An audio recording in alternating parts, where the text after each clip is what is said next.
samping saya ada Zaki Sabra Fauzan sebagai pemateri dia, dan yang terakhir ada Dika Ferdiansyah sebagai pemateri keempat. Terima kasih kepada Dr. Pemangku Ibu Nurbatis Mutia SPD NTB yang telah memberikan kami kesempatan untuk mempresentasikan hasil makalah kami. Baik, hari ini materi yang akan kami jelaskan yaitu tentang listrik dan magnet. Sebelum kami menjelaskan apa itu listrik dan magnet, teman-teman tadi sudah tahu apa itu listrik atau magnet? Belum?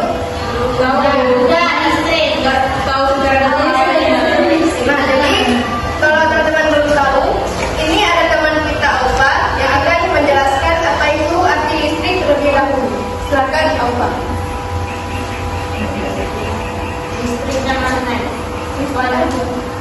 Pertama, listrik adalah fenomena fisika yang berkaitan dengan adanya muatan listrik dan interaksi antara muatan tersebut. Muatan listrik dan interaksi antara muatan tersebut listrik menimbulkan berbagai macam efek yang umum diketahui seperti petir, listrik statis, induksi, elektromagnetik, dan arus listrik. Adanya listrik juga dapat menimbulkan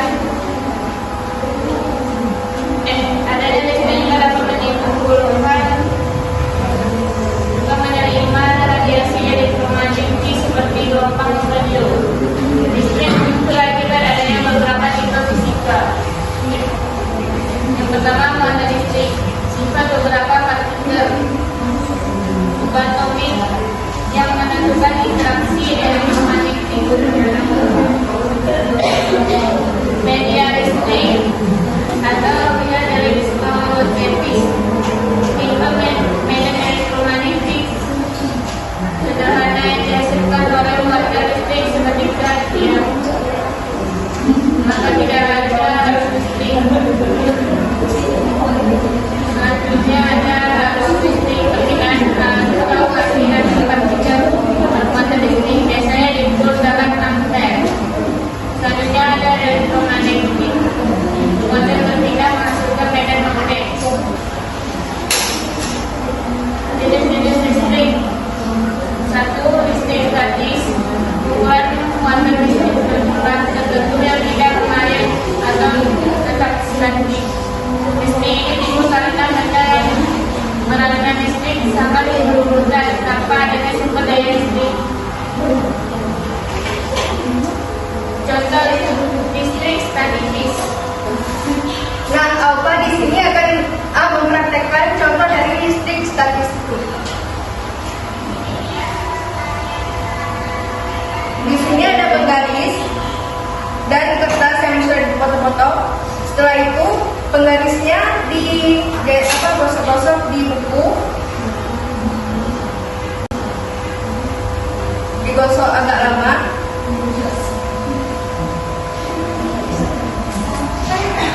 Nah, jadi nanti hasilnya akan seperti ini. Kertas-kertas akan menempel ke penggaris karena panas yang ada di buku ini dipindahkan ke rod ini. Jadi itu contoh dari listrik statis. Kalau yang digosok dapat dari kertas disebut listrik statis karena proses penggosokan menyebabkan perpindahan elektron antara dua permukaan, sehingga salah satu permukaan menjadi bermuatan positif dan yang lainnya menjadi bermuatan negatif. Ketika rod tersebut didekatkan ke kertas, daya tarik menarik antara muatan yang berlawanan ini menciptakan daya listrik statis, menyebabkan kertas tertarik. Gaya ini bersifat statis karena terdiri tanpa adanya arus listrik yang mengalir. Contoh listrik statis, mesin plastik digosokkan pada rambut kering dapat menarik mengendalikan kertas kering. Penggaris plastik yang digosokkan pada rambut kering dapat menarik balon karet. Batang kaca yang digosokkan pada kain sutra atau wol dapat menarik sepekan kertas kecil. Rambut tangan bisa berdiri ketika didekatkan ke layar televisi lalu sendiri dimajukan. Sekian dari saya, terima kasih. Nah, tadi Aufa sudah jelaskan tentang listrik statis. Nah, sekarang saya akan menjelaskan tentang listrik dinamis. Nah, teman-teman ada yang sudah tahu apa itu listrik dinamis? Jadi listrik dinamis atau sering kita panggil yaitu arus listrik, yaitu arus listrik yang mengalir dan bergerak dalam rangkaian listrik. Jadi listrik dinamis ini dia bergerak melalui kawat dalam rangkaian listrik. Nah, dalam listrik dinamis biasanya dimasukkan melalui kawat.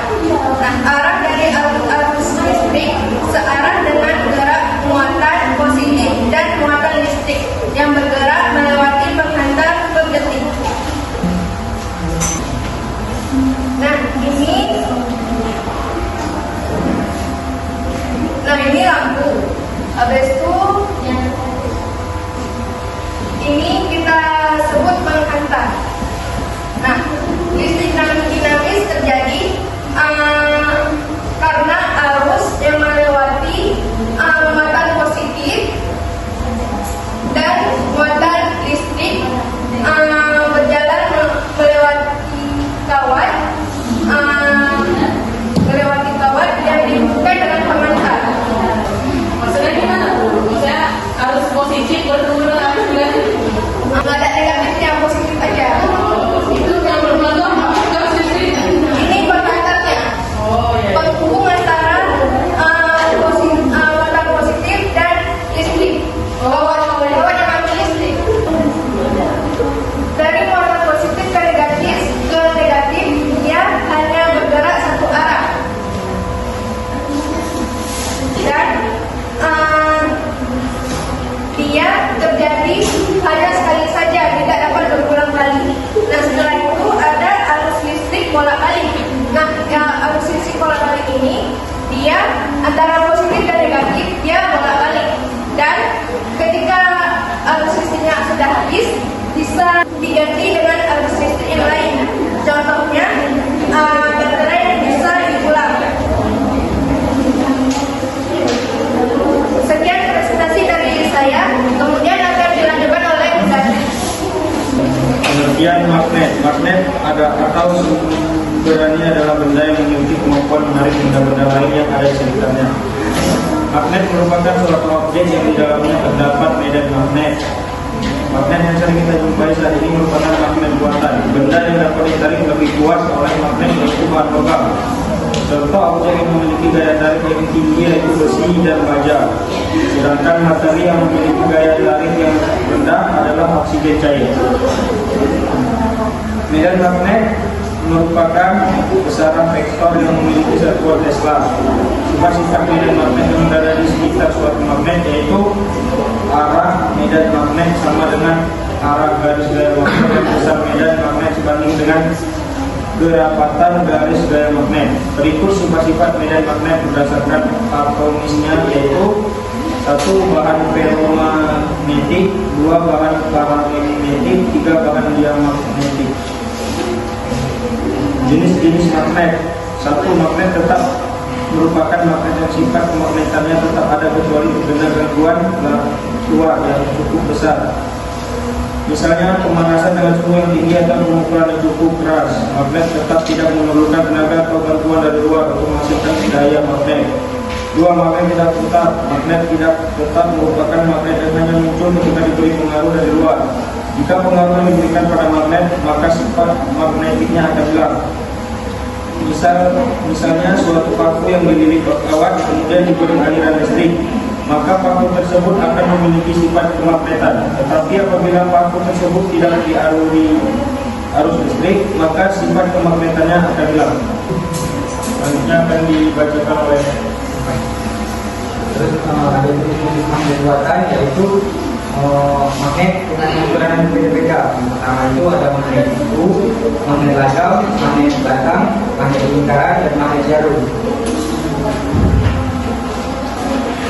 Ada juga cara-cara menghilangkan sifat magnetik, yaitu pertama dengan dibakar dengan suhu turun dan dibagi-bagi, dipukul-pukul dan menjadi diletakkan di dalam pemikiran Anda. Sekian presentasi dari kami. Mohon maaf jika ada salah kata atau perbuatan karena kami masih belajar. Kami akhiri. Assalamualaikum warahmatullahi wabarakatuh.